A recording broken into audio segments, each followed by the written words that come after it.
This is a long and pretty boring video about me trying to prepare my Civic for Snetterton. There's quite a lot of things to do following the Donington track day, following the CADWELL engine explosion. We've got a load of little jobs, some big jobs.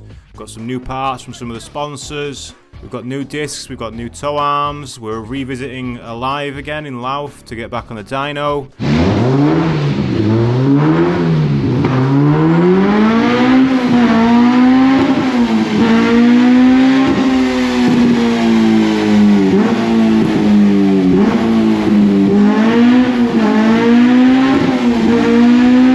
Slight tweaks to the map. We've got a CADWELL evening session. We have a ride in an M2 and it breaks.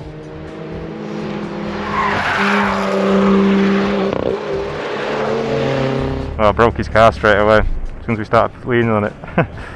Whoops.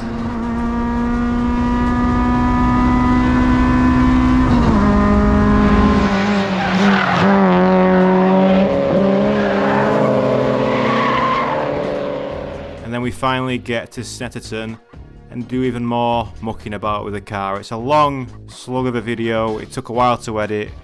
Enjoy. Now then, welcome to another video. This is the Snetterton preparation video in the garage. We've got a list of things to do during this video. Maybe I'll put it on screen so you can read that, can't you? What beautiful handwriting you've got. I know. DC2 steering rack, power steering cooler. Yes, the power steering's going back on. More on that later. We've got a bit of wiring to tidy. We've got, there's wiring's in a bit of a state. It was kind of thrown together at CADWELL and I found a few things we need to try and fix. Honed fuel pump, honed rear tow arms. We've got some things to do with weight and power, you know. You'll have watched my Donington video, maybe. I had perhaps the worst track day I've ever had the worst luck all day, had various issues. Pretty confident on reflection that was all caused by the alternator.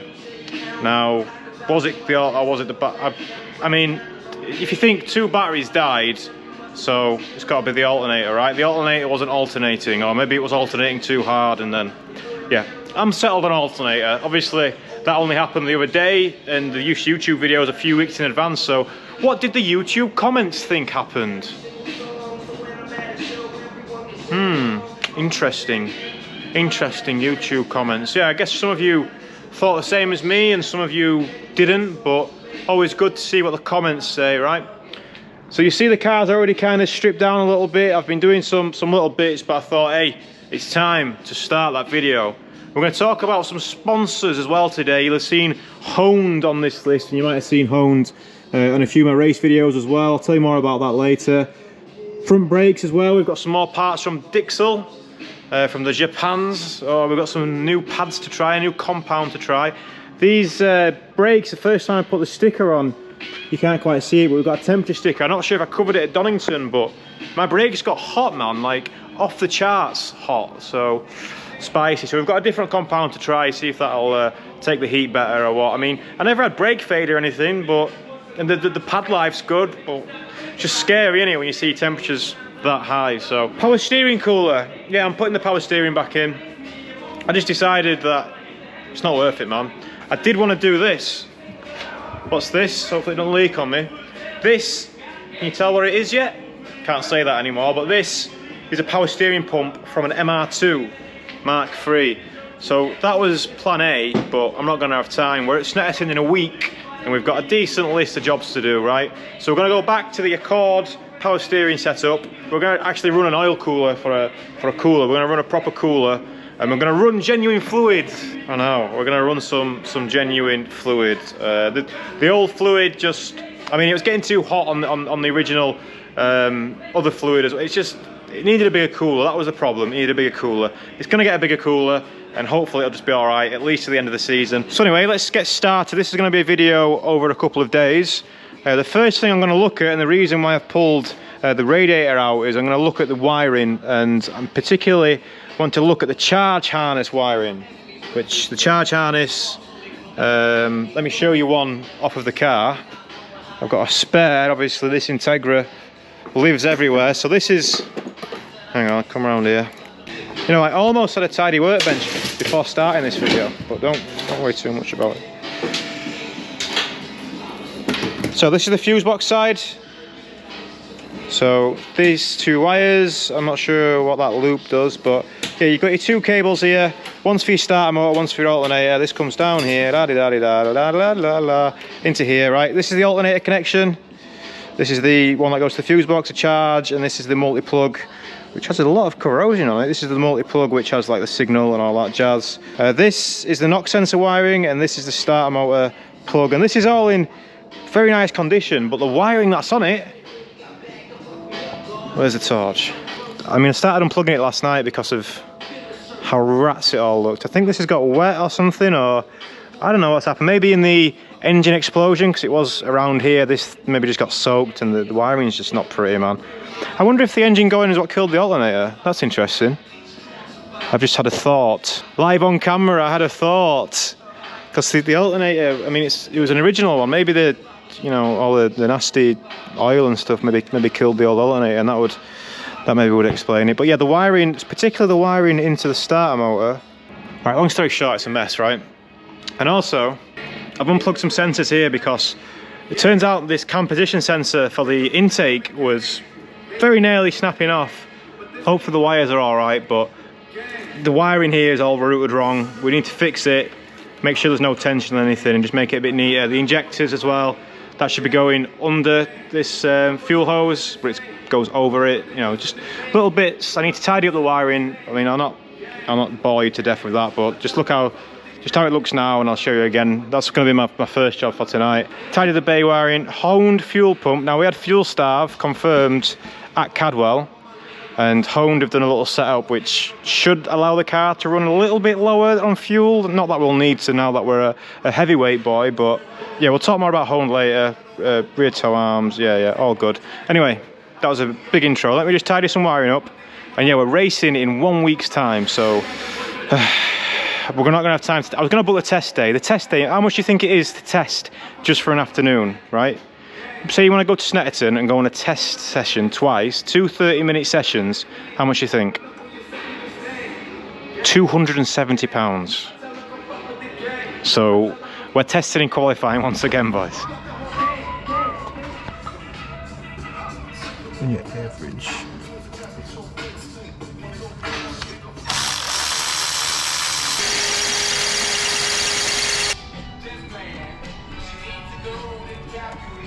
To divide.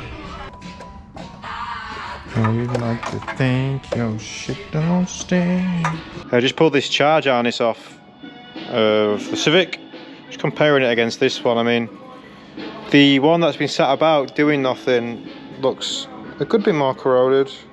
Can you see that? Maybe you can, maybe you can. But yeah, these are not interchangeable because this one has been converted to K24 style knock sensor, which I don't think we use, but I ended up changing it when I changed the engine across. But I think what I'll do is just make this, I mean, look, all the glue and everything off the loom tape's all melting away. I think I'll just make this nicer and maybe put some contact cleaner down. Oh, everything just looks minging, man. Maybe just clean up these terminals as well and send it. Oh, well, that certainly looks more presentable. Hopefully more reliable, I don't know. It's the same kind of cloth tape, so you know, it's just going to be as weak to fuel and oil spillages and coolant and all that. But yeah, I think that was well worth doing. So I'm going to route this back in now and try and route everything a little bit neater. Just need to get in a position where there's not as much pressure. I think we need to, this wiring, I think it needs to go at least underneath that fuel, but maybe underneath, yeah, I don't know, I'll figure out. Might have found another problem.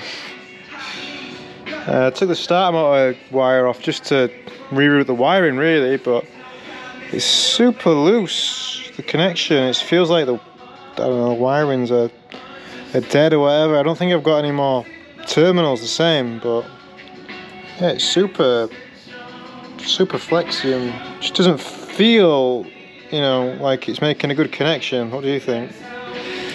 It might be, but the fact that I've had a few issues where I've pressed the start button and nothing's happened, compared to this one, which is all factory and This would probably be a decent thing to put on because it's got all the conduit and all on it as well, right? Maybe we should just put this charge harness on. The thing is, we'd have to convert where it goes to the kill switch. So it's a little bit of work, but I've also just spotted this. The plug for the TPS is broken. If you know your K series, you know the throttle position sensor is one of the Achilles heels, one of the weak points. So yeah, maybe need to order another sensor. I don't want to be having a problem in a race because of that. Bastard. Should fucking not cheap them either, I don't think. I found these in the Champions toolbox. And it's about the right size. It's only a 6mm hole, so. Oh, there is an 8 at the bottom. There's an 8 there, but it's a smaller. See, they're 8, but obviously little piddly things. This is one of them. He must have bought this kit because he wanted one of them, and yeah, there's none. None of the fat ones have the big end on them, but I'm sure we can make it work.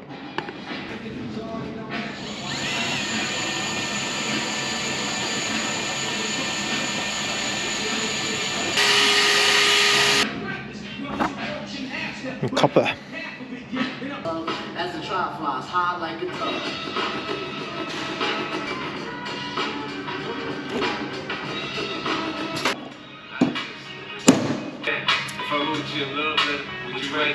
Sound mate. Alright, I need to do a few cable ties. I don't have any small ones, so I'm going to have to go and get some, but the only thing that's a bit tight now is that temperature sensor. This was a last minute thing at CADWELL as well, but that's better. So yeah, the cams, plenty of wiggle on them now. I bet we could get that clamp round just there. Alright, everything's a lot happier now. I'm happy with that. We'll just do some cable ties just to get rid of some of this. Maybe pull that back a bit. Happy days. Right, it's 10:30, so I'll see you in the morning. Hopefully, well, maybe not morning. See what the delivery note's saying on the power steering cooler. I might wait back and edit some vids and stuff and wait for that to come. We've still got plenty to do this weekend, so I'll see you there.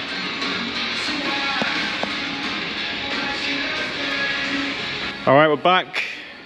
And the power steering cooler's arrived. Look at this little beauty. It's a Cetrab brand. Very nice.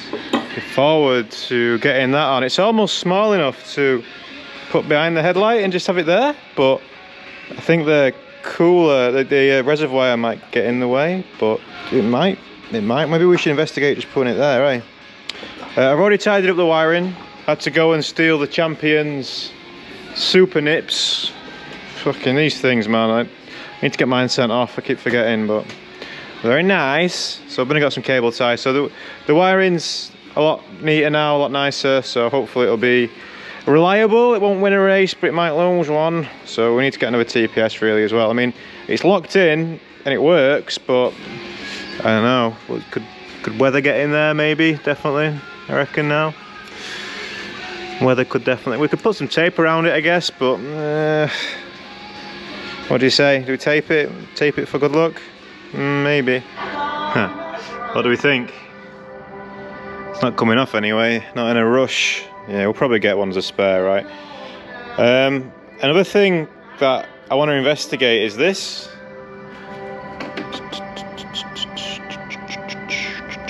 There is a lot of free play there. Anyway, the fun task for now is power steering cooler. Where have you gone? It's so small, I've lost it. Did I leave? It's not there. Let's take the headlight out and see how feasible it is. Right, what's the benefits of putting it in the headlight? One, we don't restrict the flow to the radiator anymore, because if we put another cooler there, it's going to restrict it, right? Two, shorter lines, less fluid. You might be an argument for more fluid, more cooling, right? But I'm trying to get this headlight lens off, but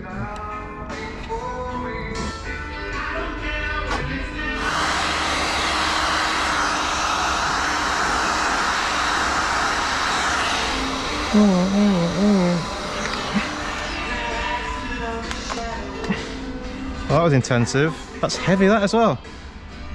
That's like, well, not heavy, but like, that's the heavy part. That's got to be glass.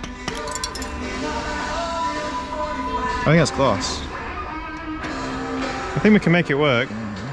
Whether it's worth it or not, what do you think?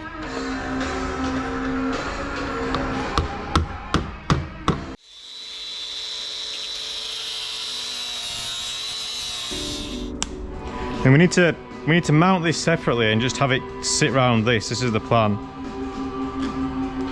Let's just get the only thing that's going to be in our way is this. I can't remember where this went exactly. It's something like that, I think. Might as well put the pump on. Paradise.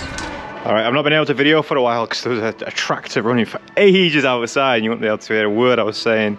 Even got these out briefly. Oh man. Well, I was cutting some metal and it got real loud. I've got this mocked up. Well, no, it's in, but I've not got the right little rubber feet for it on this side yet because it's sitting a bit lopsided, but that'll fix when it comes in. But yeah, look, it's in there pretty good. I've just done just take the headlight shroud out a moment. I might have to cut some metal away to get one of the oil feeds through. So I mounted it a little bit. I was going to mount it on this ridge line here, but I mounted it just a bit further back, thinking that if I do have a smash here, it might not knacker it. I don't know, maybe.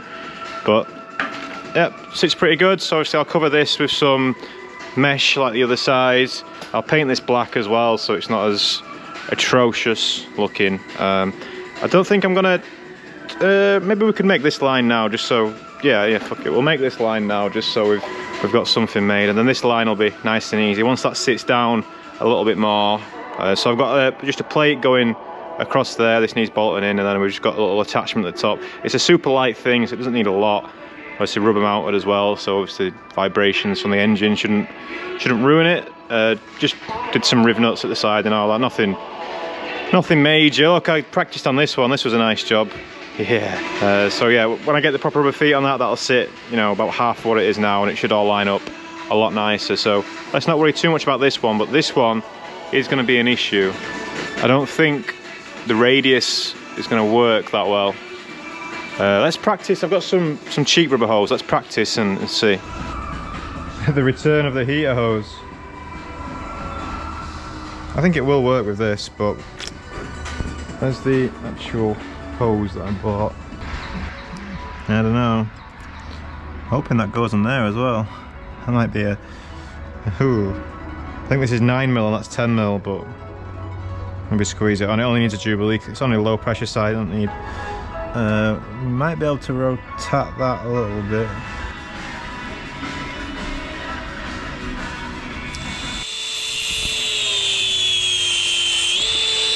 There's like an inner plate here. I think that's going to get in his way.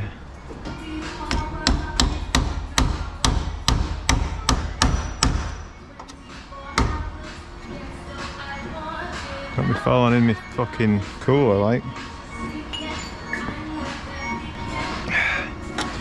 Yeah, if it didn't have that barb on it, I don't think it needs the barb on it though, because it's not high pressure, but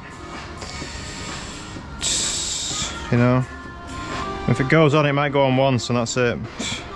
Ideally we want AN8, don't we, for this? Dash 8, which we need to get another one of these and some hose. It's not the end of the world, but I won't be able to get it. It's 6 o'clock on Friday, so I won't be able to get it until Monday now. I mean, the fluid's not coming till Monday, but well, Tuesday probably won't be able to get the correct hose.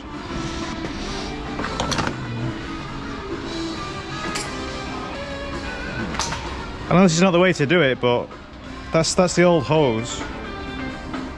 Why don't I just swap these fittings over? Well, I mean, all right, we'll take that fitting off, and then just kind of do that. I know it's not going to be an AM fitting, but it'll work, right? I mean, it's on there now. Fucking hell. Come on. I do have the proper AN fitting for the steering rack and everything, so we'll still run an AN line on that side, but I think what we can do now was let's continue steering rack and let's put put the DC2 steering rack in it, which I filmed a lot of before, so yeah, basically undo the subframe and it comes out alright. I'll see you on the other side. I've tried to do this, removing as little as possible again, but the major ones are the exhaust. Get out of the way. That fucking heat shite. I know I need to get the right tool for the cable ties, but I hate it. I still hate it. Right, my method is get that fucker in there, and now we should be able to rotate it out. Maybe.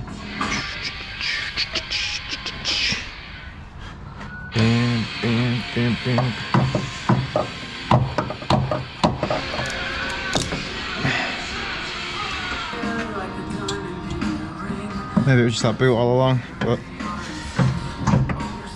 there she comes. Right, who wants a EG manual power steering, non-power steering rack? No, I'll probably keep it for the Integra, but you don't want it. Hey, you're missing a shoe. Your shoe's gone.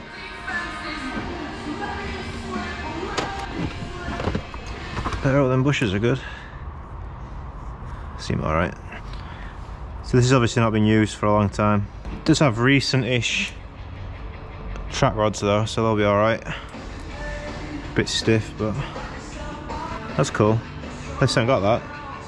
The breather that goes on the ends. So I'm not going to touch the internals. It's obviously a Type R rack.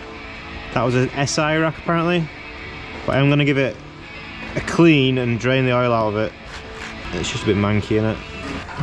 Go lay down. This is going to be a dirty job.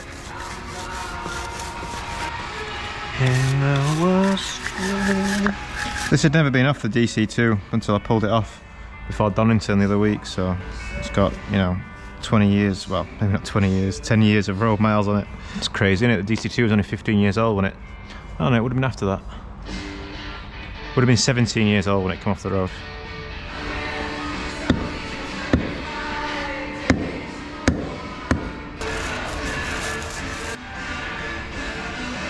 That's where you're supposed to keep the cloths, in the middle of all the muck.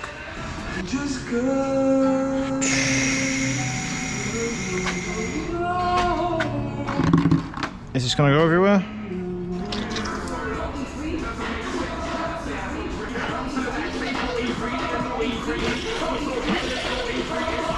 It's too messy for you around here. Go on, we'll go home soon. Alright, I think I've got just about all the fluid out of this. I mean, there'll still be some in it gunking about, I guess, but the last thing we need to do before it goes back in the car, I'm going to try and wiggle it in with the pipe still on. I don't know if I'll have a bad time or not. Right, so this is a AN6 bung for the return. I hope I've got it the right way around. That's the smaller one is from the high pressure side. Everything's real good, man. I know the mess pisses people off. I know it winds. I don't like it, man. Obviously I don't like the mess, but we do get shit done. I know it's not the most organised looking way of getting things done, but we do get there. Right, I'm gonna try and wiggle this back in, and then at home time for another day at least. We'll be back tomorrow, don't worry. Alright, the rack's almost back in, but food just arrived, so I'll see you in the morning. Nearly back in, it's nearly in. Look, see, it's practically back in the car. Right, we're back. I wasn't going to record until I had the steering rack done and this finished, but I've stumbled on some bullshit, right? So I had an issue with one of the hard lines. So this method needs some work, definitely. It works, but it's a lot of faffing.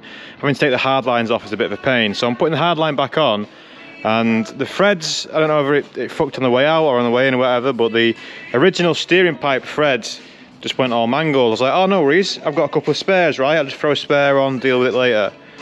Oh, I've just realised when I've been screwing in the spare that the fittings are different.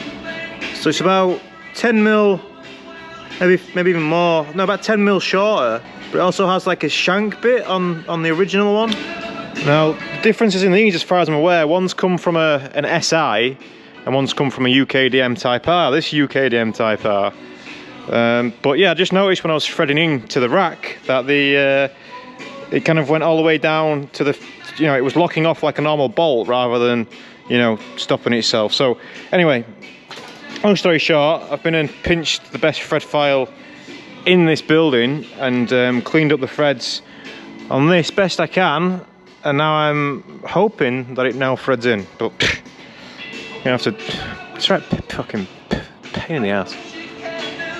Just show you what it looks like, so it makes it maybe more obvious for you to see. But look at the top one. I mean, neither of these are properly tight yet, but the top one's in and seated, and the bottom one is all the way down where the nut, the lock nut is actually, well, it's all part of the fitting. The fitting is touching the rack, right? You know, the actual hex. And I do not think that will seal at high pressure. So fingers crossed the other one, now I've cleaned it up, will work. I'm very, very close to losing my rag, and I've not felt like that for a while, really, and I've been pissed off, but like I'm really thinking I'm gonna lose my rag. Like, I feel like just fucking, you know, smacking the car or something.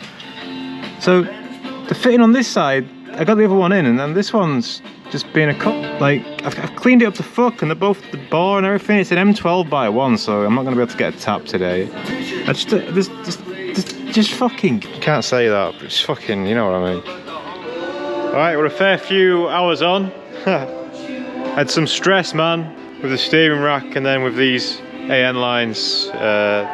Big boys were alright, but these little ones seemed extra fiddly. But everything's mounted now, look. I'm pretty happy with that. Just one job left to do. We'll paint this, we'll paint it all black at the same time, right? Just a bit of chicken wire. It's bloody heavy, this stuff as well. I think Talbot Engineering got it from somewhere. It's industrial. But I'm just going to cut round the headlight. Probably go maybe a little bit bigger than what it is. On the other side, it's kind of folded and pop riveted. It's not perfect. I mean, it won't match either, but don't worry about that. I'm not fucking about. I'm just going to cut right with some tin snips, and then I'll cut it bigger than the area that we're on, and then hopefully it'll just fold over and we'll do the same kind of thing. Bit of arts and crafts for you. That came out alright. Just some little screws in the end. Right, I'm going to paint it black. Oh, we could keep it like that, like a stock car. No, I got some black paint somewhere. Let's paint it. Right, oil cooler is done. Can you see it? Can you see it? Just about. You can just about see it. Had a bit of trouble getting the headlight in. It's still not exactly where it wants to be. I think we've cut in the metal and stuff. I've misaligned stuff and it's not right happy, but yeah, at least we've got one on that side. I still need to order one for the other side, but yeah, I'm pretty happy with this. It's well tucked out of harm's way. I can't bleed it or anything yet because the fluid's not with me. Max has sorted some fluid out, so everything's good to go though. I just need to nip it up on the steering rack side, and then I'm going to put the subframe back on, the exhaust back on and all that, which this has definitely took, I say this a lot, but this has definitely took longer than what I thought it would have done, yeah. But it looks cool, doesn't it? Really need to do the other headlight's got a duct on it, whereas this one hasn't, so it sits quite a bit further back. But yeah, maybe we could do with getting a duct like that, just the same. Right, if you can tell, oh no, you're giving the game away. If you can tell what I've just been doing, you'll know we're ending on a high. We're not ending, just a day. Yeah, I've spent a full day doing that. What? And what? And what? You know, at least it's done, right? Subframe's back on, steering rack's in, everything's good to go. Yeah, but that's all from today. Tomorrow, we will do fuel pump, I think. Hang on, we can mark some stuff off here, can't we? So, that's done, that's done, that's done. So tomorrow, maybe we'll do the hone stuff. Hone tomorrow, see you there.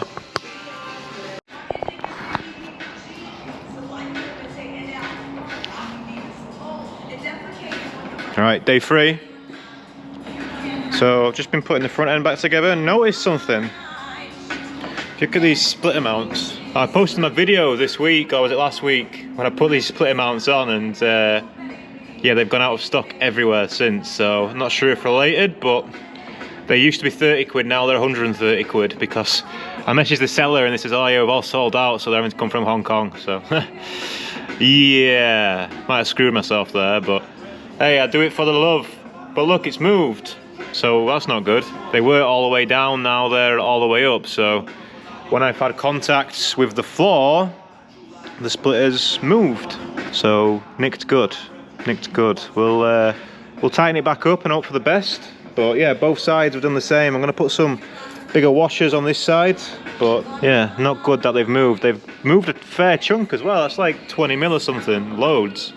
So I don't know when that's happened. Probably CADWELL race when I was on the grass, but yeah, not good, man. I've noticed a problem.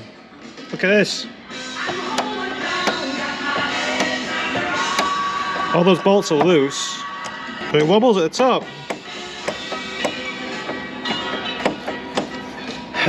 Didn't spot that before. I think I'm gonna have to put the splitter on, try and level out the car a little bit, and yeah, trying to get it level. So I don't want it pointing down, I don't want it pointing up, but I'll have to get the yeah, I'll have to do some maths.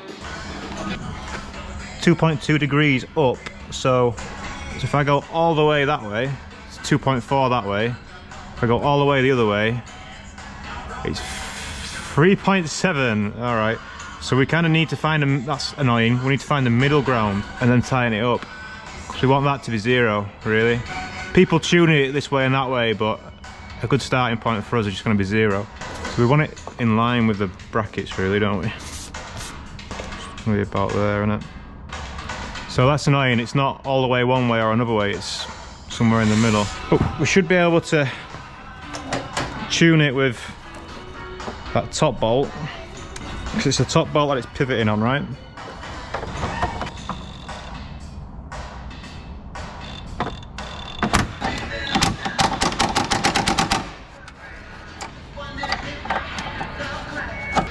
Not 0.1, fuck it, it's close enough, isn't it? Well, hopefully that still passes ride height. Yeah, I took a big chunk out of it at Donington, look, fucking hell. Apparently the sides don't do much anyway, so I'm not too concerned. Do have the spare one to build eventually, but not in a rush for that. Right, let's torque it down. What do you reckon? I'll look up the OEM spec for them bolts, because to be honest, a couple of them were a little bit loose, so maybe they weren't as tight as what they could have been. I couldn't find a proper spec for them, so I'm just going to do them to 100 Newton meters. Sounds about right, doesn't it? M10. Well, they don't seem too happy with the 100 Newton meters. Maybe go back to the Google machine and see if I can try and find a proper torque spec. Right, that's 10 minutes wasted, no answers. Let's just go down to 80 Newton meters. I mean, it's still quite a lot, isn't it? But I don't want to fucking... I need loads of friction, please. Okay, you're happy, you're at 80, okay.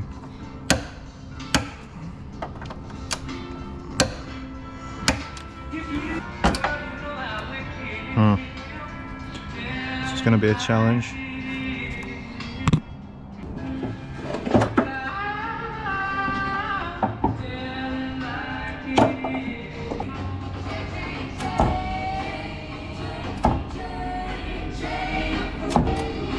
I think that one's gone righty loosey. Maybe 80 was too much. No, that one's chewed. Alright, 80 newtons was too much as well. If only people had put good things on the internet. I got a service manual and I was flicking through it, but the phone was spazzing out. It was 1300 pages or something. Right, if they come loose now, it's my own fault. We'll take the tap and die kit to the track. Lol. Good times.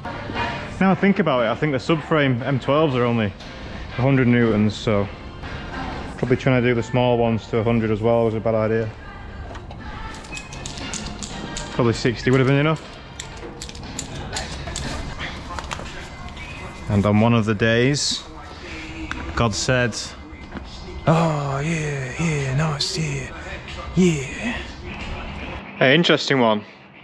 In one, the water's just chilling there, so it must be level, right? But two, just went to put the split pins in for the outer tie rods. Yeah, Honda's split pin boys, aren't they? Castle nuts and split pins. But no, these ones are aftermarket off the DC2, and they're yeah, just want like a normal, maybe like a nylock, maybe it would have originally, but fuck knows where the bolt is. But I managed to find some 10 by 125 nuts, and we're going to stick a lock, courtesy of Talbos Engineering. So yeah, hopefully it don't come loose, eh? Okay, no. Alright, got the radiator back on, the RSP brace and everything like that. It's the moment you've all been waiting for though. Well, we're going to do the hone stuff in a little bit, but let's have a time. I'm going to be gone for like an hour now, just tidying up, because look at the fuck. It's getting to the point now where I'm spending, you know, 10 minutes looking for stuff that I know I've had out. I just made an interesting discovery. So I had a bit of wheel vibration at Donington. Can you see the crack? It's kind of hard to show on the oh, there we go. You can see it right, just here. There's a crack through that outer disc. Can't really see off the back. We've got some new ones to go on anyway, so obviously that's already on the list, but yeah, it's a good job we got some more sent through. But they've done pretty good, these discs, to say the punishment they're getting. Look how hot, I mean, they're off the charts heat, so yeah, they're probably red. I'm surprised I've not had a picture yet of them glowing red, but yeah, let me get tidied up because it's pissing me. I know it's probably been pissing you. There's a lot of people who hate the mess, and I don't like mess, but I just have to get on with it sometimes. But let's tidy up. Right, let's tidy up. Hey, there's a lot of stuff on here, but it is organised. It was clean and then I put stuff on it, honest. I did, honestly, you have to believe me. I've just finished torquing up all the suspension bolts. That can come down now. Here.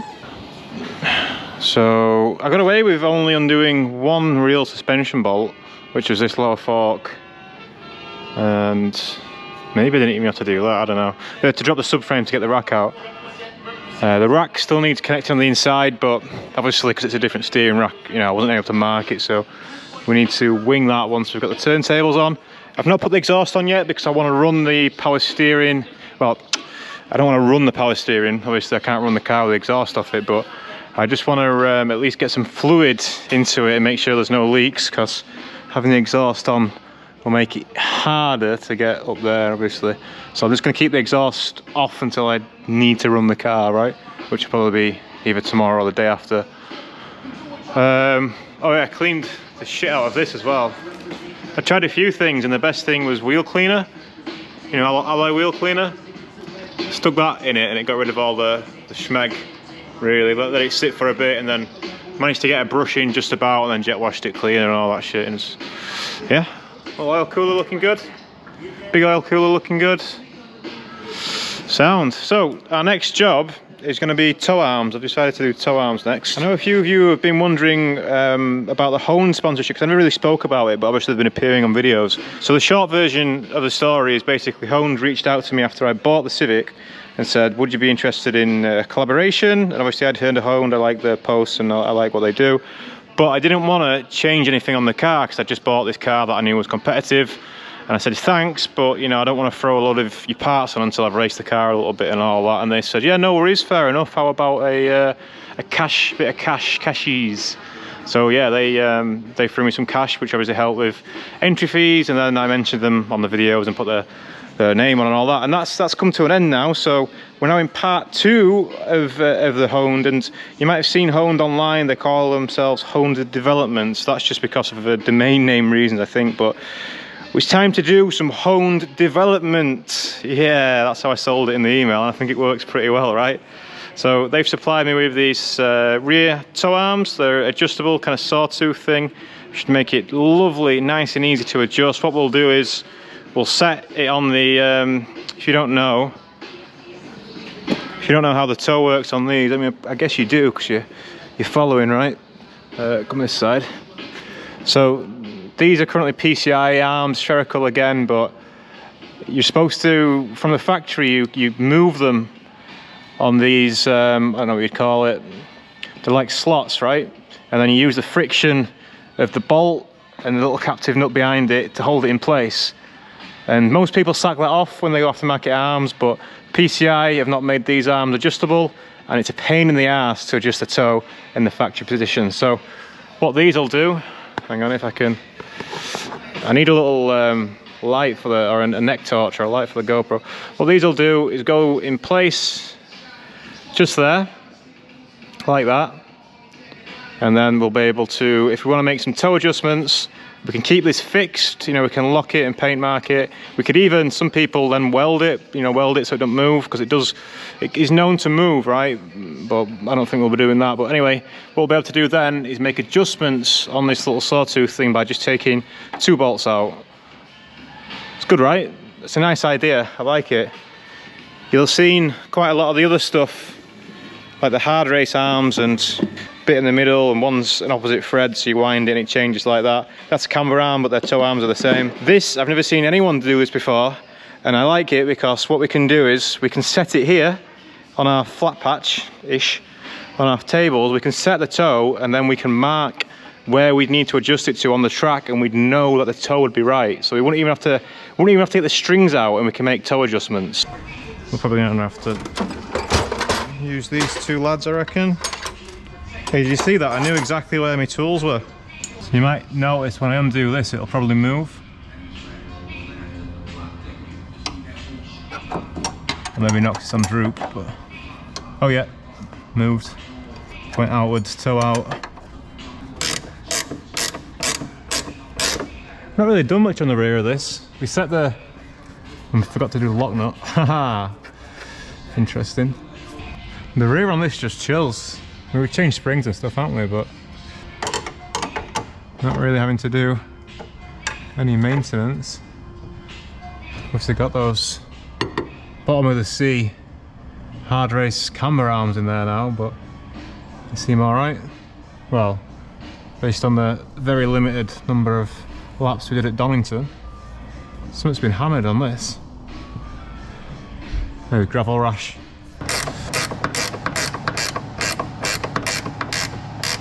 What?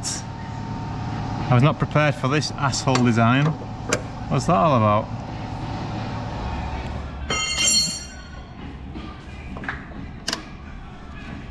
So the funny thing about this is, these are the cheaper style of ratchet spanners without the switch. It only goes one way. So that's stuck now.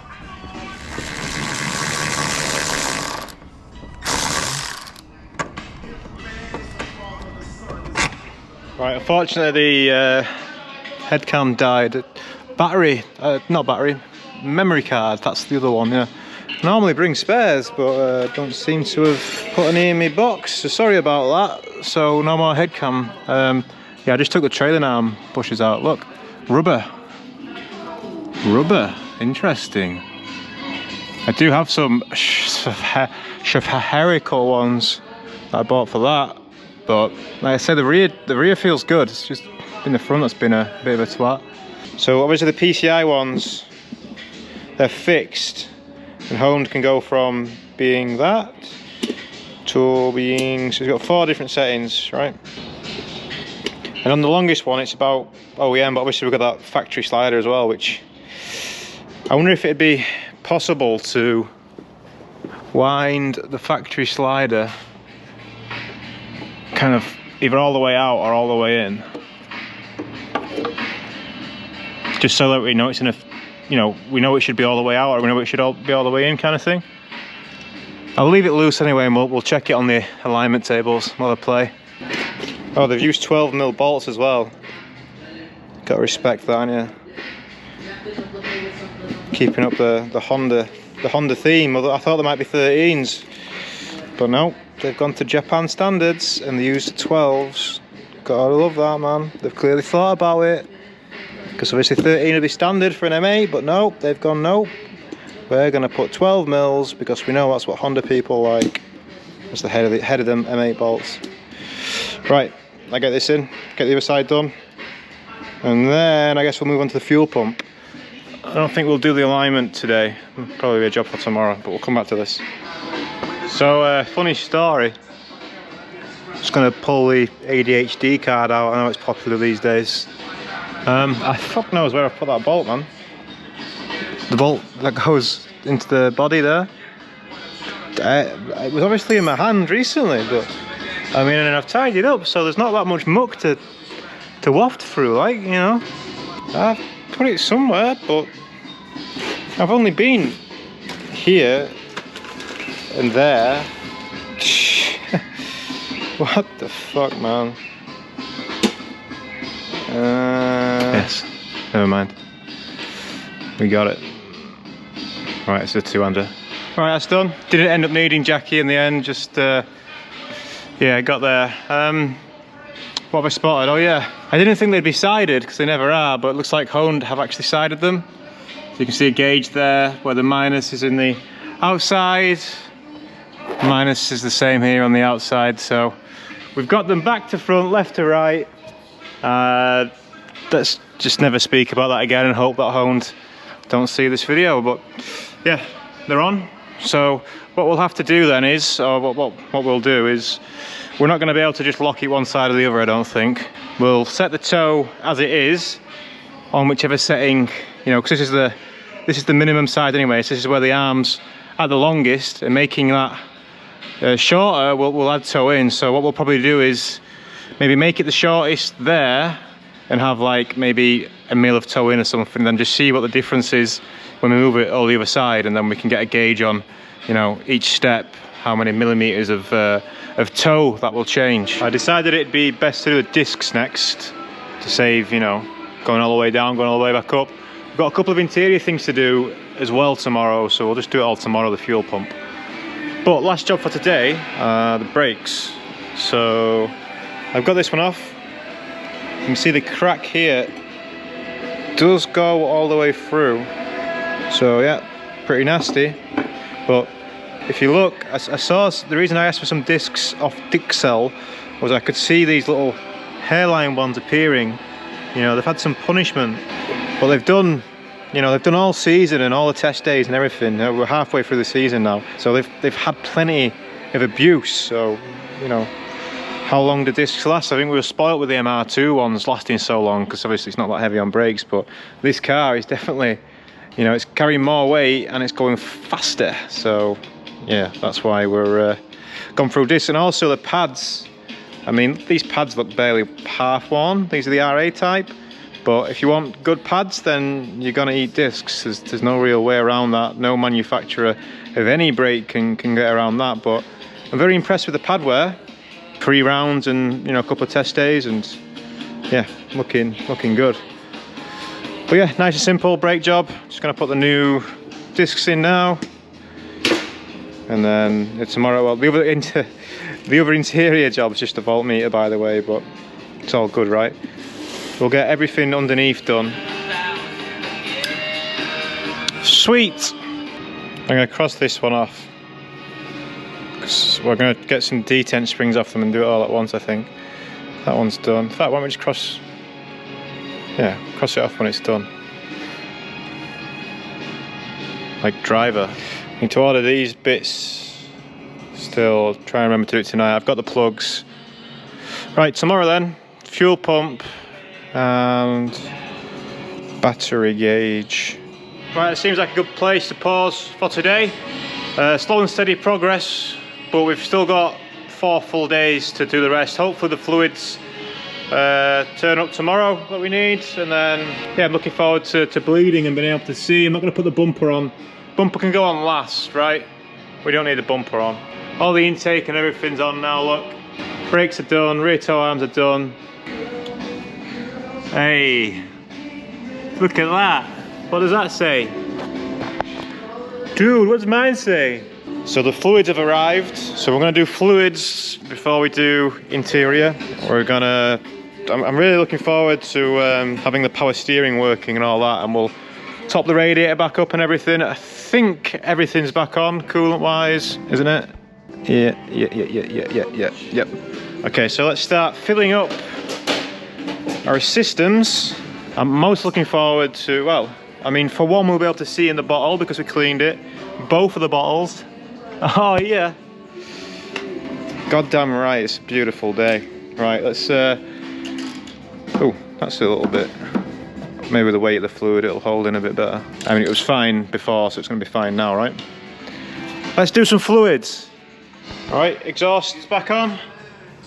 So that AN line's a little bit closer than what I'd like it to be, so I'm gonna spin it. You can spin them, can't you? I think there's like a relief bung, whatever you call it, that I can press to sprung it. You know what I mean, right? So sort that out and then we're going to start it. Do some bleedings of fluids, let the pressures build. I don't have my laptop with me, which is a rookie mistake because we don't get to see if the wideband's working or not. Alright, this has turned into a little, not a bad time, but a bit of a faff. So they have like a little relief thing, whatever to call it, but you know, allows you to turn the AM fitting, right? So you can do it tight and turn it. And where that is, we might be able to get to it from underneath, but I'm trying to get in with a, let me show you what I'm trying to do. So I've got my little spanner, the smallest spanner I've got, and I'm getting into it. Long story short, it's touching, well not touching, but kind of resting on the bulkhead, but none of this moves, so it shouldn't matter, but we might be able to give it a bit more relief from underneath, but I'm pretty sure it's tight. It's hard to tell just how much torque you're putting on it, you know, just giving it a little, you know, 10 degrees at a time or whatever, but I think it'll be alright. I think the maximum of 40 Newton meters is the tightening torque, so. What are you doing? There's no safety violations. It's fine. Don't worry about it. Bottoms up. I've just booked, we've got, ooh. I'm not testing at Snetterton this weekend because of the cost. I think I mentioned it, you know, I can't do another £400 in testing. But I've just booked the car to go on the Alive Dyno again on Thursday, and then a track evening at CADWELL. Yeah. So that'll probably all be in this video. Don't know how long this video is going to be. I quite like the long videos. I know a lot of the Patreons do as well. YouTube might not like it so much, like the masses, but for my core fans, the ones who pay, they like the long ones, so. And I like making long videos. So yeah, we'll end this video with a track evening at CADWELL and hopefully be super happy that everything just works. And we'll get to bed the brakes in properly, which is a good bonus. £20 a litre this stuff. If I've seen you dancing. I think we just send it. Sorry, I think we just top it up best we can and then run the engine a little bit. I'm going to clean out the inside of there. How much do you think a completely dry system's going to take? About 2 litres. I don't think it'll take it all. Ow! Ah, that hurt. Stood on the caster cockeyed.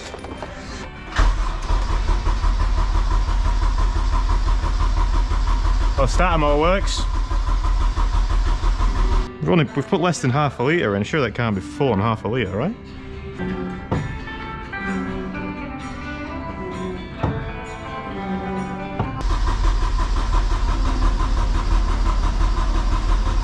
Right, what do you reckon? Fire straight up or is it going to be bitch? Still could do with finding out why it's got a bit of a high idle when it warms up. Oh, no steering here, don't worry about that. Oh, probably want steering to...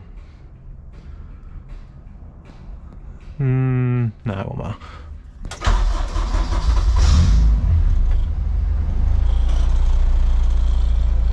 See, look at that, it's at 900 RPM or something.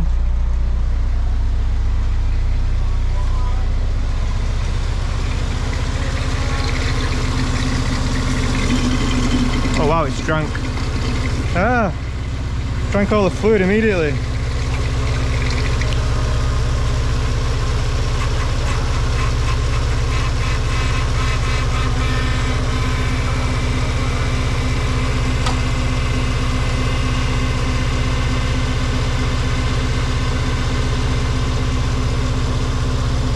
So it did make a little bit of a whine there, I don't know if you noticed, but don't worry about it. A dry power steering, that's how you prime them dry, isn't it? That's what you do.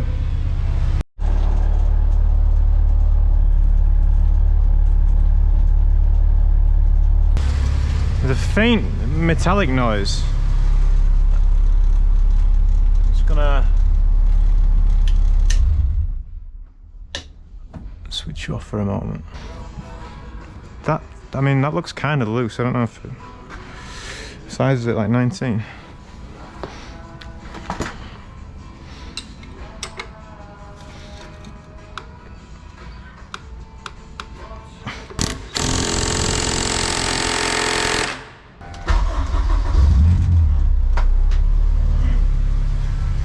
Come on, let's put you outside for 5.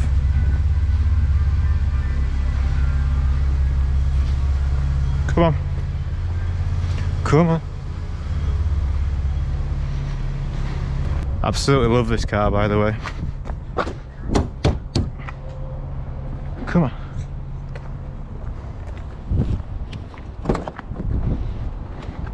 Come on. Come on. Alright, you chill there for a bit. Stay there. I wonder if it's just the belt.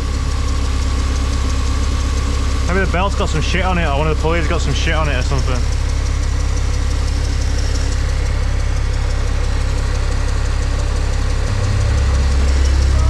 How do you test if it's the belt? Spray some oil on the belt? It sounds like a super bad idea, right? How about a small purpose cleaner? See if it changes the sound of it. It did change the sound of it.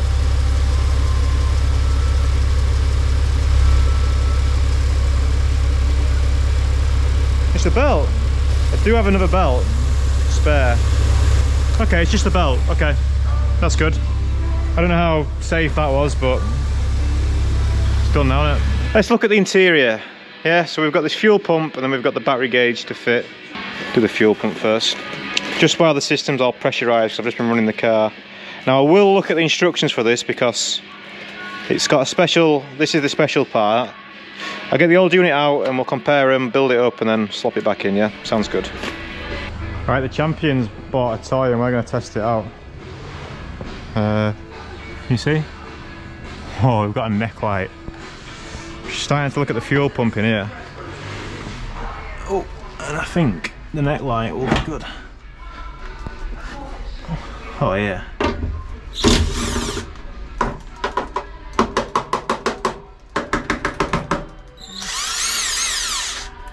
You sneaky. What the fuck, man? There's an AM fit in here, but I'm guessing. Well, is it a fast one? Is it a push lock? Right, the pump's coming out finally.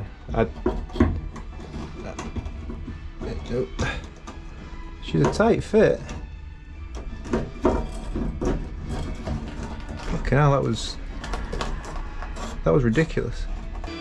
So that's what the original pump looks like. So that's what the honed one looks like. That looks like it's on more of an angle than this, but... So I kind of mumbled my way through this installation with a head cam and didn't really speak about much, but the reason this should be better than OEM is mostly to do with the way the return fuel is delivered down into the sock. Honed have got their own very good video on this where you can see exactly what it's trying to achieve. Do you see that? Okay, good.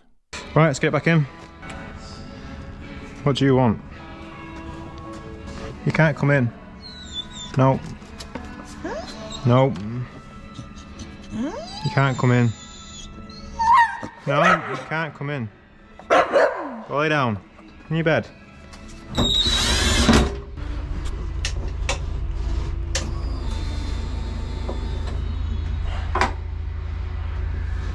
Doesn't look like there's any leaks.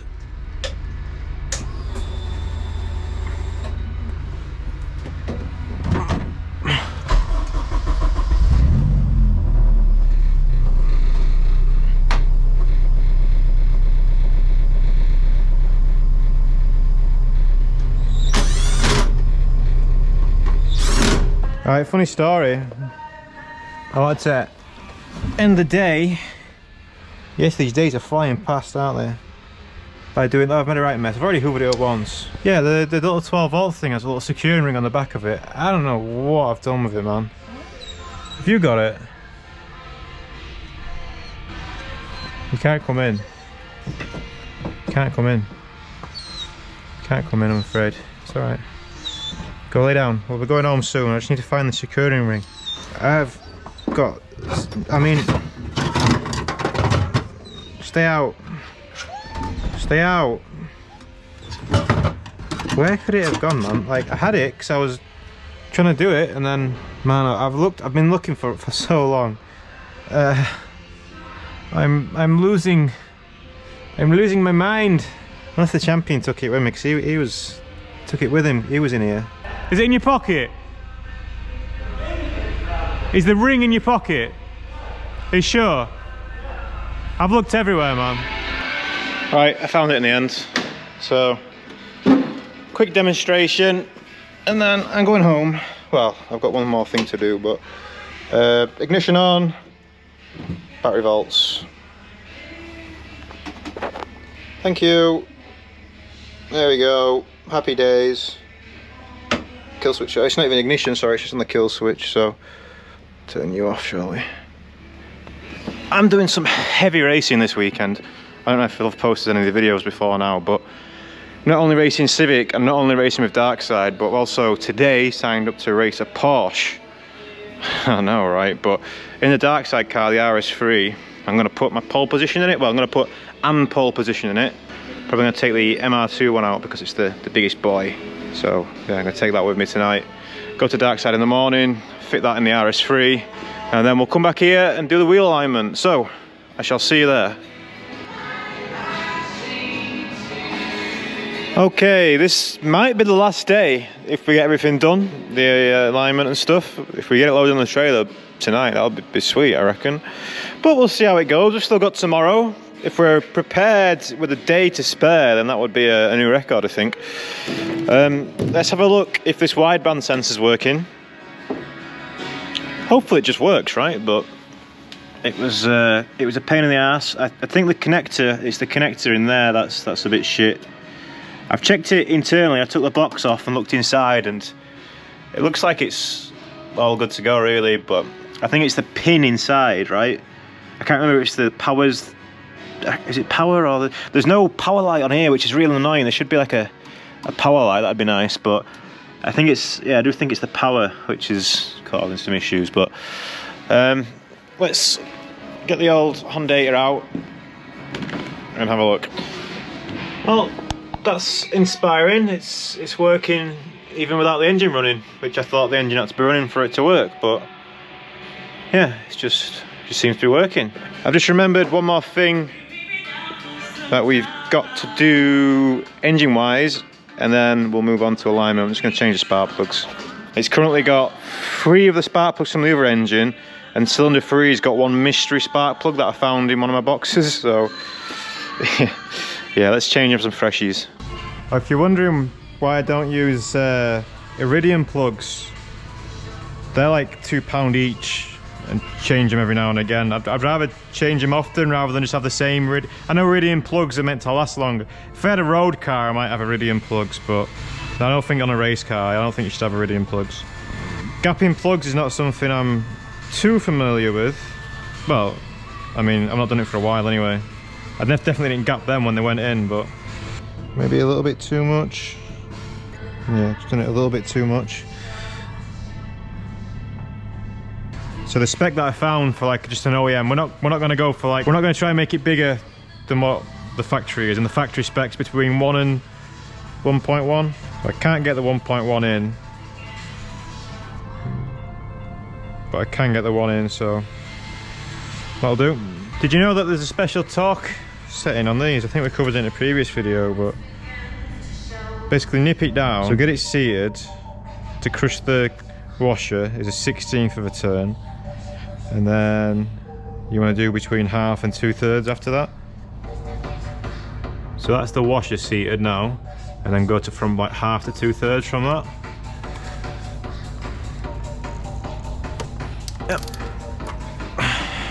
Between 1/2 and 2/3. Groovy, man. Right, I'll do the rest.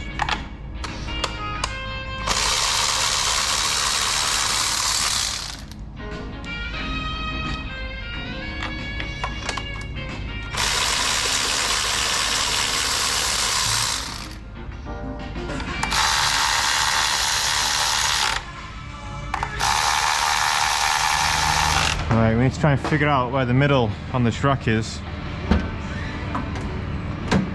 and then try and get the old Sharky lad to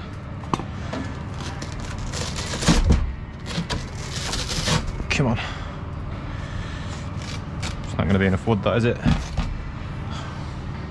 Oh, Sharky. Oh, look how dirty my wheel is. Ugh.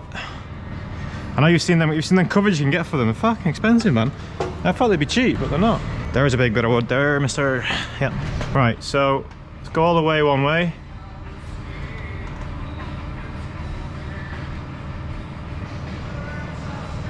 Oh, it's touching the inner arch. Okay, no worries. So it's about, pardon me, it's about 90 degrees to the right one way. And it's about straight the other way. So it wants to be about there. What we're gonna do now, change the splines? Yeah, we're gonna change the splines, right? I'm fucking lost. Come on, this is your show, Mr. DC. This is, what? How do the wheels look? That's pretty square. That's definitely not square, but obviously the steering arms are off this car, so let's go down our shape now. I think that'll be about right. Let's just move the wheel. I have to come down a bit. I can't reach. Right, Shark, you've got one job. Can you do it? Right, I'll do the alignment. Ooh, I'm falling. I'll do the alignment, and then when we get to the back, I'll show you, because we've got the new toe arms, haven't we? See what they're like. Right, it's time to do the rear. I've just had an accident. I fell off this first time in this unit. You might remember I did it on an old video. This cast is, I think it's dead. And they're all a bit, all the bearings just fell out of them. It might be alright if I tighten it up. I mean, it's definitely had a good innings, this tool. Ed just bought a posh one yesterday, so I might have to invest and get a better one, you know.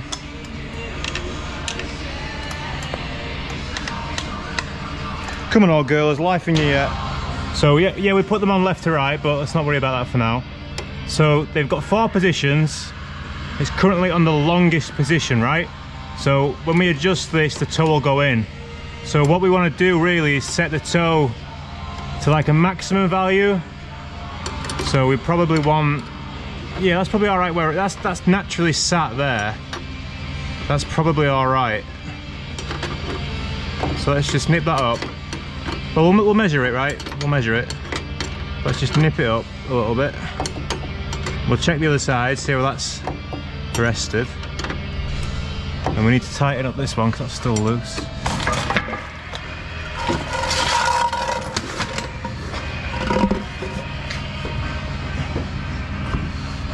Oh yeah.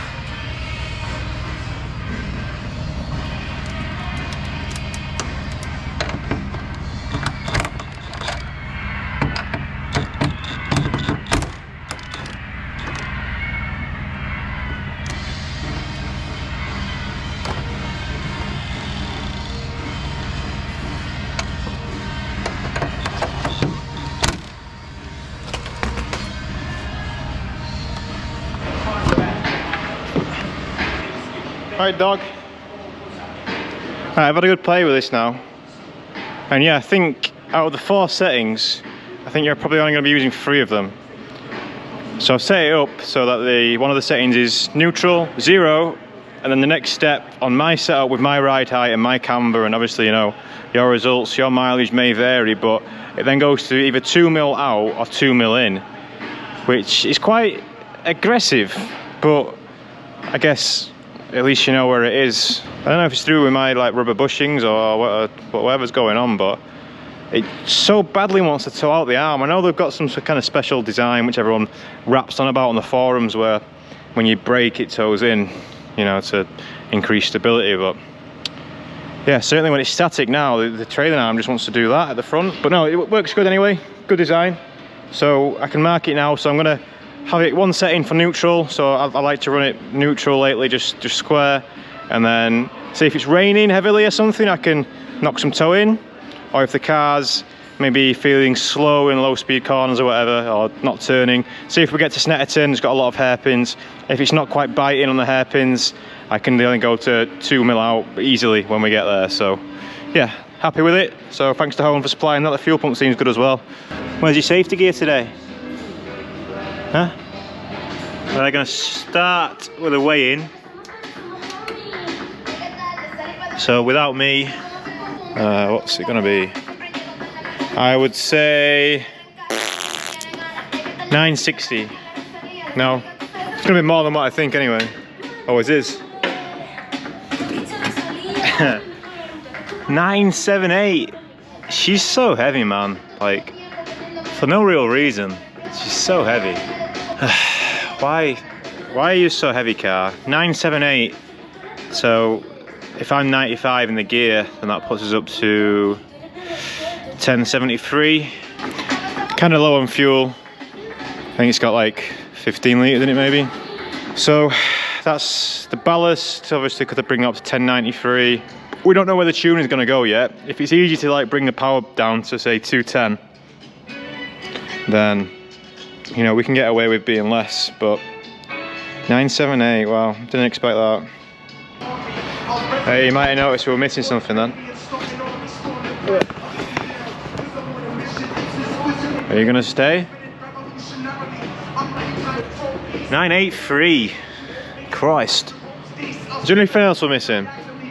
Call it 98. Call it 9. It's 983. 983. Right. Heavy. Right, we're all done. You've even managed to reel your high vis off somehow, haven't you? Don't know how you've done that, but well, we would be all done. But I've got a final problem. I've just caused myself, of course. We've had a few of them in this video, and I've just had another one putting the steering knuckle back on. I was looking online for the torque spec for ages, couldn't find it, and I found a list. I keep coming across this list by a college or something in America, and it said 30 newtons. I thought, all right, sounds about right. Did them 30 newtons, and too many newtons, too many. So yeah, it's wiped the threads out of the knuckle. So once again, back once again for the Renegade Master. When I do finally put this back together, I'm going to be it's going to take even longer now, obviously, but hello.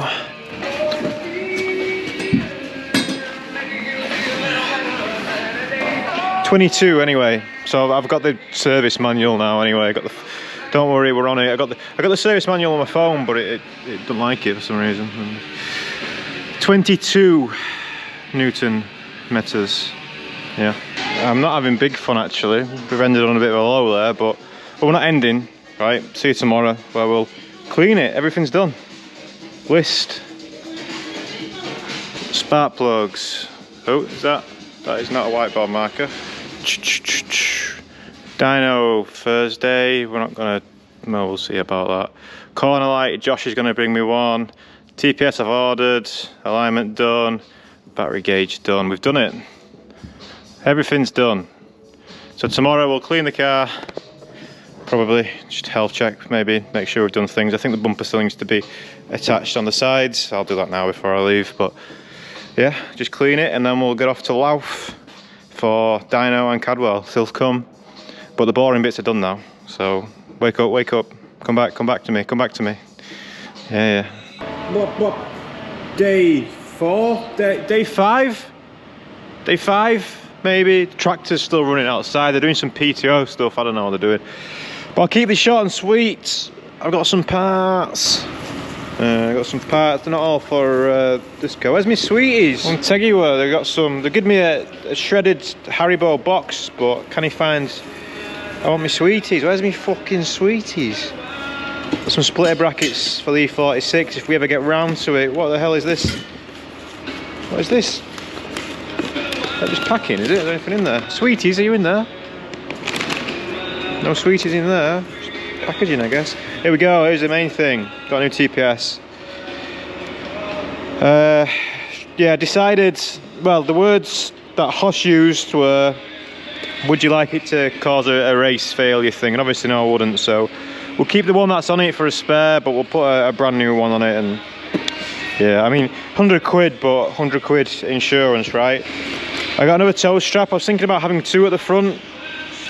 Got one at the back, 2 at the front. That looks kind of short though. I wonder if it's shorter than them ones, I don't know. Where's the sweeties? Right, no one ordered anything from CADWELL again.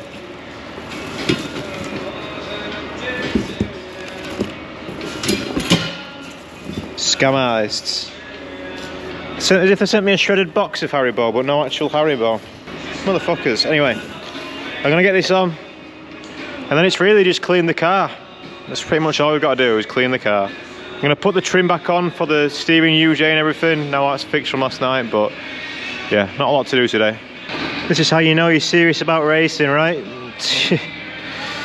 That's the only bit of damage, but yeah. That'll still work fine. I guess what you can do is go on the Integra. Yeah. I'm just checking out some of the bottom of the list issues that weren't even on the job list, right? That's how good the preparation has been this time. But look at this. Look at all this. This is all free play. And that's why shifter/cables are written on there. But I think it's actually a problem with either the gearbox or the mechanism. So that is all play. It didn't used to be like that. And if I show you my spare gearbox over here, which I'm going to pull out in a minute, one sec. This is what this one's like. The other one's like ½ an inch, this is like a couple of millimeters, you know. So I'm going to pull the shifter mech off this and see if it's something I can just swap over, because that'd be ideal. I don't know what's worn out, but something's funky on that. I only noticed it since CADWELL, which doesn't really make any sense, but yeah. Do a voiceover for this bit because it's noisy in here, yeah? So there I went to take the shifter mechanism off, which was a bit of a pain, but I practiced on the old box first. Another DC 2 parts to save the day.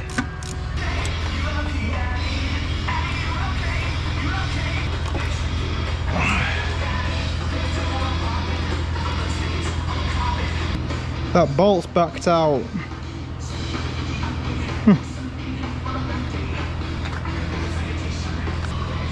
Don't know, it seems kind of cross-fitted to me. Maybe it's pulled the threads out maybe. I'd say that's the problem though. I mean, it's an obvious immediate difference, isn't it?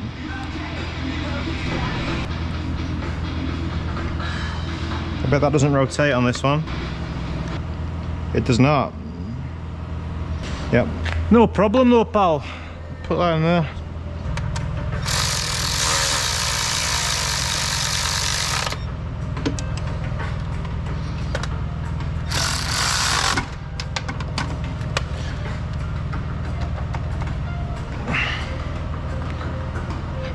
Job done, ish. Just put the UJ cover back on. Oh, very nice in OEM. Why not? Weight down, that's why not. No, never mind. Just giving the coolant another chance to have a bleed, it fancies. Nothing yet. Thermostat is open, but nothing yet. Yep, do this and then give it a quick wash, and then we'll put it on a trailer, I think.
Alright,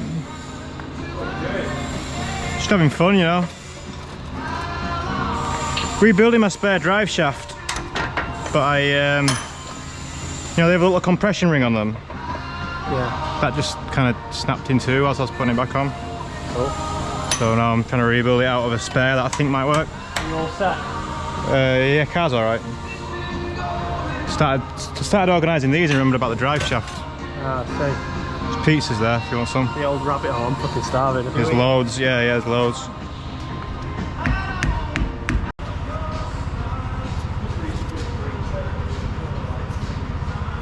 Oh, this one's already been glued up, man. Right, car's just about ready.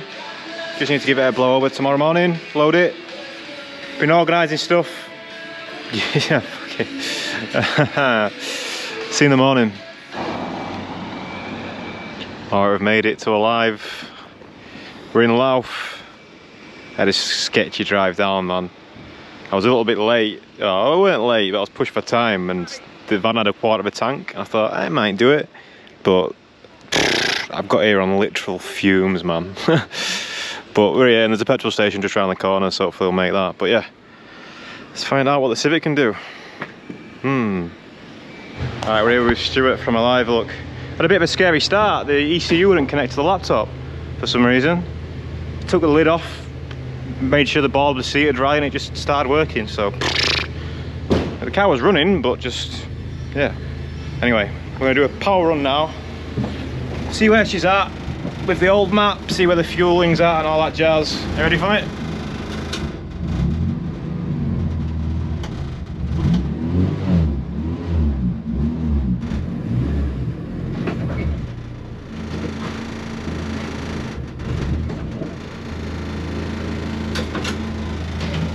Right, we're in. Right, so we're going to do 3 runs now, see what it does. Remember, it's 223 before on the old engine with the same map, same exhaust and everything, so let's see. And our ideal power, we need to get down to 216 again, which is what it was before with the old 2.5-inch exhaust. That's where we need to be.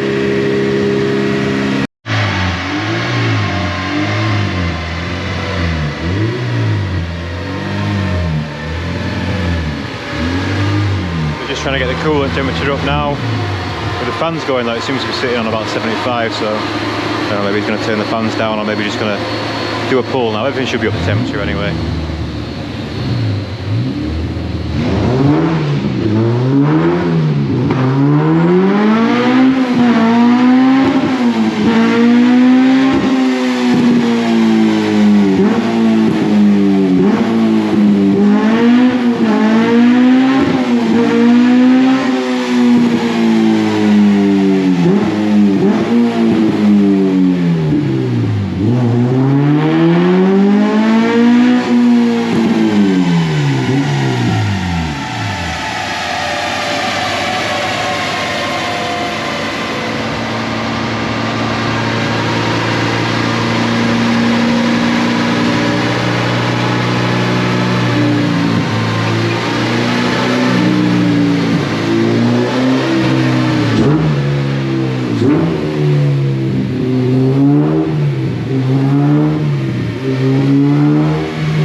Video as well.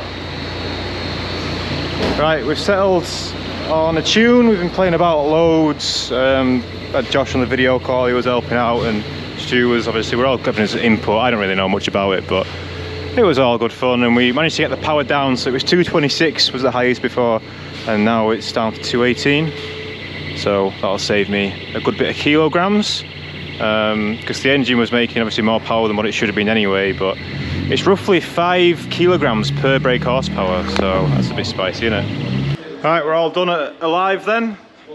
Yeah. So we ended up getting the peak down to 218. It was 226 when it came in. The way we did that was with the VTC, which is the something that I need to learn more about these Hondas, but basically we had to restrict it, right? And it wasn't the most pleasant thing to do on the engine. So is it worth it? Well, you're carrying less weight though, so it's ideally we'd probably want to go back to standard cams, because we've got the EP3 cams in it, and it's yeah, the tune might be, I mean, I don't know, it swings and roundabouts because you'd lose power in other areas from what I gather anyway, but yeah, 218, so that means I need to carry at least 1085 kilos from now on, which is alright. It's alright. It's somewhere in the middle of where I wanted it to be a lot lighter than that, but we couldn't make it make less power safely, basically. So yeah, thanks to Alive again. I'm gonna get packed up now and we'll get on to Cadwell.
Alright, made it to Cadwell and did 3 steady laps. Just said I wanted to just check the fluids and check stuff.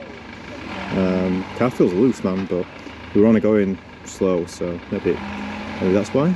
I don't know. Brakes, I want to follow DIXCEL's recommendations on this one, which I haven't done before. I'm always too impatient, but they say to go 60% on your first session, 80% on your second session, and then after that you can go 100%. So I'm just going to check the fluids and stuff. Power steering, coolant and all that stuff. Right, we're going out now. We can push the brakes harder now. We can lean on them a lot. The brake pedal's super, what's the word, firm, which is, it's not normally, which is nice. So definitely a difference in the front pads that I'm feeling.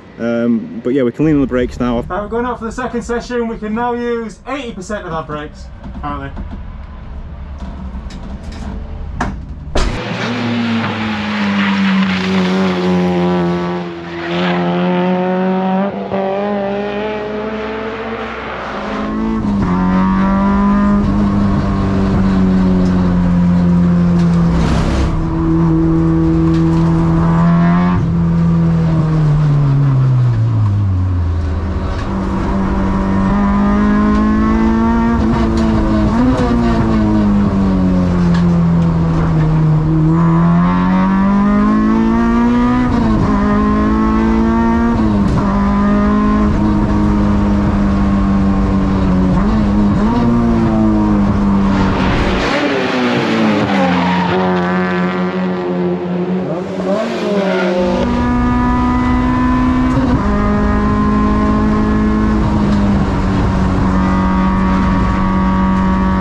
Right, I went on the brakes a bit more then, but I was getting a lot of rear locking.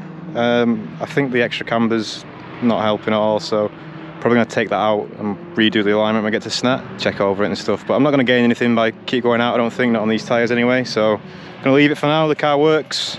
The top speed is a little bit off, but marginal. I'm not going full race pace, am I? So, you know, it might just be like my run out of Charlie's wasn't as good or whatever. You know, I can check the data, but it's a different frame of mind on track days, especially with all the traffic and stuff, and especially on like the old tyres and all that stuff. But the car works, so pretty happy with it. I've not noticed a major difference from them roll centre, not roll centre, the spherical rear bush. I won't say that's made a massive difference, but yeah, car feels alright. So anyway, I can check over it tomorrow. I've got a full free day at Snetterton, and yeah, I'm just going to chill out most of the day and probably just work on the car. So yeah, but this matey boy over here says I can have a go in his M2, so I might go and do that.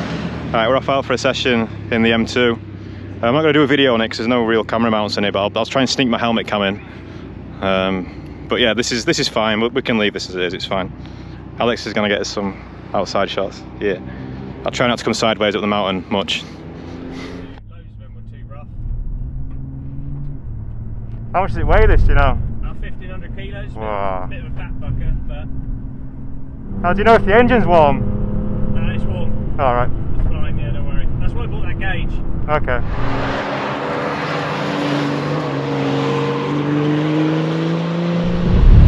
I mean, you heard of A-Reeve? Yeah, yeah. He done all of it. It's just I fitted everything. I know Aaron quite well. He tuned it, but he's got a full like race version of one of these with a hybrid turbo on. All right.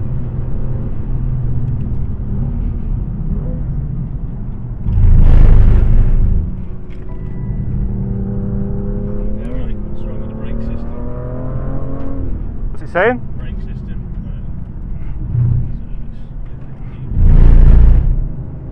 Black mouse doesn't like something. You can't continue drive. You can continue drive. You can, yeah. All right, we'll just not lean on the brakes so much then.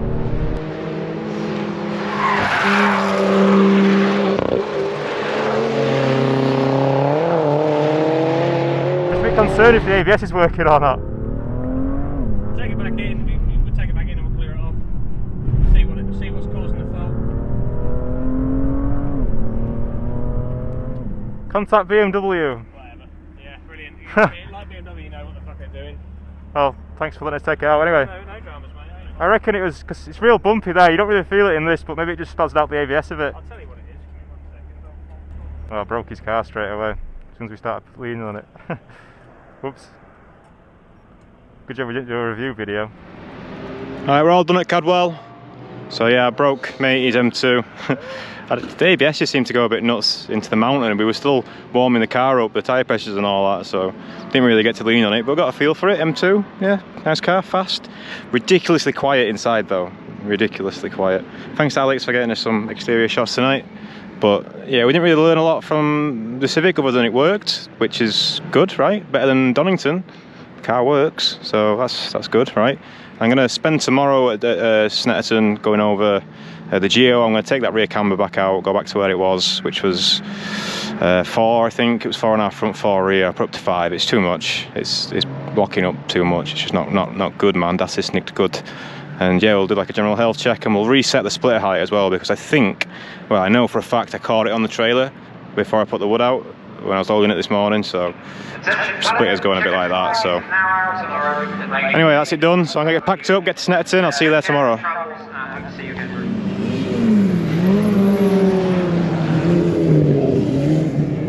Oh, we're at Snetterton on a test day, but we are not testing. We are fiddling. We are fiddling, right? Oh, horrible drive, Cadwell to Snetterton. Nasty drive. Just been this morning trying to centralise the steering wheel, but I don't think we're going to win. I think we're going to have to do the alignment again. If I wasn't so fussy, I'd leave it, but yeah, it's a shame I'm such a fussy bastard. I can't just leave stuff. We've not got 2 bagged digs. We're right next to Agostini, or something like that. That's its corner name. It's quite a nice one to spectate from and get quite a good view of the cars and all that. The ground's reasonable. It's not Cadwell grass, but it's reasonable. I think I should be able to measure the alignment now, because I know what it roughly should be, right? And yeah, I mean, it's not a flat patch, but we can work with it. It does kind of come down a little bit, right? So as long as I keep the car pointing forwards, then hopefully the camber and everything should be roughly okay, yeah? But yeah, pissing about with the steering for now. I'm not gonna get set up yet. Kevin's coming as well at some point, racing Class A this weekend in Kevin. I've not been able to do my wheel alignment yet. It's just too windy, man. I've had such a hard time with the gazebo as well, but she's good now. I'm just weighing the car. Looks like I'm gonna have to put at least one ballast plate in.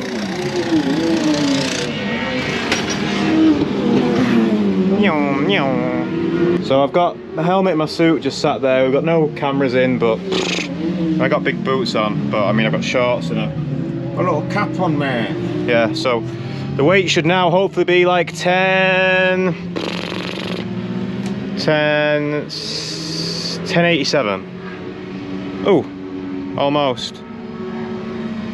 Yeah. Alright. I mean the fuel gauge is saying, what's that, 3/8? I tried to drain the fuel, but I've just not got enough. Last time I did it I was on the ramp and that made it easy, but I'm not on the ramp, so it's not going to make it easy. 1087 seems to be settling there. Seems about right. So we're still going to be 20-25 kilos lighter than we were before, but yeah, need to stop losing weight, don't I? I'm losing weight for the MR2s. I've lost 10 kilos myself, but can you tell? I know you can tell. 1087, that's about what I thought it'd be, so it's a shame I don't know how much fuel's in it, but I guess I'll just put 15 litres in for quali and then see where it ends up after that. Probably have to weigh it again tomorrow. Oh, a Caterfield just stopped on track. That's a Porsche like what we'll be driving. You probably shouldn't get out, I don't think. Yeah, so I'm gonna have to put ballast in the car. I don't understand where the weight's gone. I have been, yes, I have been losing the weight myself, but we're yeah, lighter. I'm gonna go and double check it on the club scales as well. There's weighing scales over there that we were using in the MR2 the other week as well. Just see how it compares to mine. Maybe mine are under reading compared to theirs or something like that, I don't know, but we'll go and find out. Oh, do you remember how the wideband wasn't working yesterday when we were at a live? I've just figured out why. I mean, it's conveniently hooked itself away out of the way, but I mean I must have just forgot to plug it in. Yeah, it looks like it's still good to go though.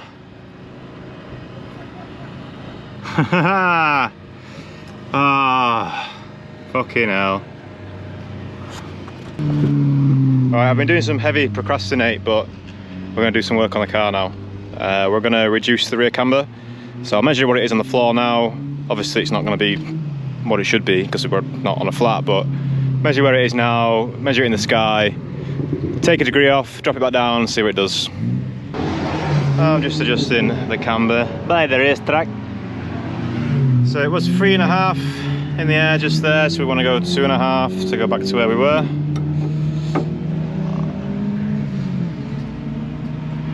A little bit too much.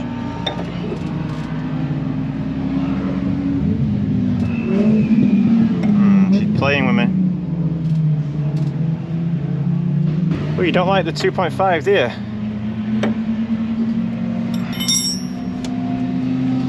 Yeah, you happy with that? Alright, 2.5. Alright, so we did have 4 currently where we are now on this side, and we're now 3.1 I think it was, and the other side was 4.4 and it's now 3.3, so you know I've got 0.1 either way the wrong way, but we'll maybe change it again when we get in the flat patch later. But Scott in the dark side Golf, just chilling for whatever reason. Oh, easy. Well, I want to get video of the 205. It would appear he's just chilling for whatever reason. Maybe having a cool down lap. Anyway, what else can I do on the car? Not a lot really. Maybe clean it. Yeah, let's clean it. Alright, does that look cleaner? Hopefully it does. Otherwise I've just wasted a lot of time now. I'm sure it does. Yeah, even got the demon shine out. Right, we'll have to look at some of the other race cars that we're racing this weekend, starting with the Porsche Boxster S. and then we'll have a look at Darkside's RS3, which looks a lot like it did before. You might have seen it. I don't know if it had the Bilstein liver. Oh my god, Scott's Golf is being craned in. Holy shit, can you see that? Have we got the pixels? Holy shit, it's being lifted in. What the fuck? Let's go and see that first. I said I wanted a bit more camber on front left, but I didn't ask for that much. Just watch that wheel's just going to come off, so... Yeah. Really deep in. What's happened, Ruben? All studs have snapped. All studs have snapped. All 5. Jesus. Whose bike is it? Mine? Is it? Yeah. I didn't know you were into that. Did you shave your legs in that when you were into it?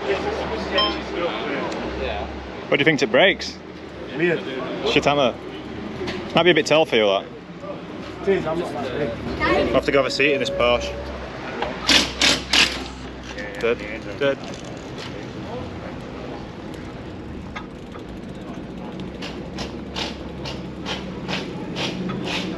All right. Right.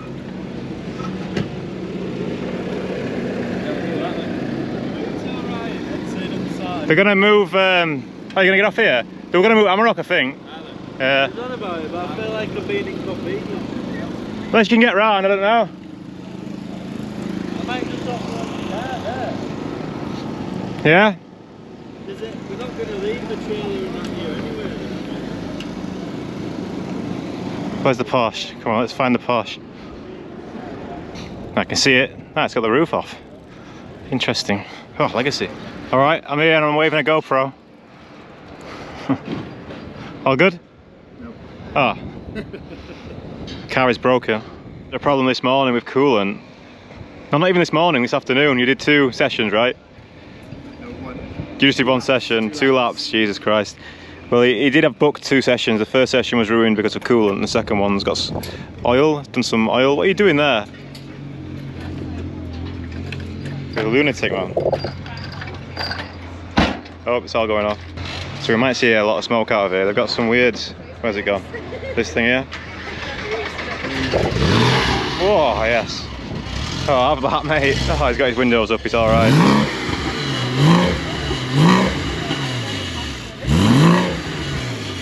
This is basically like a PCV system. Oil breather.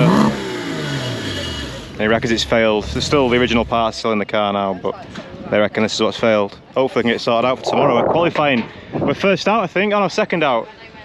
9:20. Just a German MR2. And yes, the 3rd race car of the weekend. I need a big spirit level like that. Yeah, I've always wanted to bring it, and my dad always moans that it takes too much space. Alright, we're in the garage. This is actually the garage which we'll be racing from this weekend in the RS3. Sharing with Josh anyway, he's got all his stuff here, but we're just gonna have a look at the alignment, and by the looks of it I'm probably gonna have to redo it all because I've just measured the rear and it's way off. Yeah, it's level, isn't it? Good floor, yeah? Right. So whatever it reads now, that's what it is, so yeah, fuck it, we'll just change it, send it. So this one is currently 3.7, which is a lovely number. Oh, it says 3.6 now, but if I could go on, go back to 3.7.